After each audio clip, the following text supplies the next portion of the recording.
So we're trying our hand at fish cakes. This is for my first time. This is made with breadcrumbs and not potato. And these are a mix between a nice orange meat brown trout, maybe cutthroat, I can't remember, and whitefish. Oh, look at that. Almost looks like a burger. Here we go. Smells good, looks great.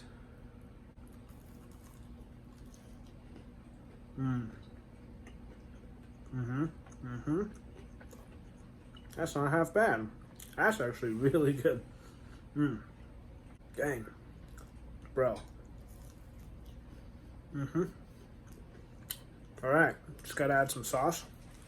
This is banging. That's a great way to eat fish. 2 thumbs up. Alright, so if you don't have the ingredients for tartar sauce, or 2 ways to make it, here's an easy, excellent dipping sauce. We got some ranch right here, some crystals, Texas Pete, any kind of hot sauce. Mix it together, however much ratio you want. Good. You gotta try this.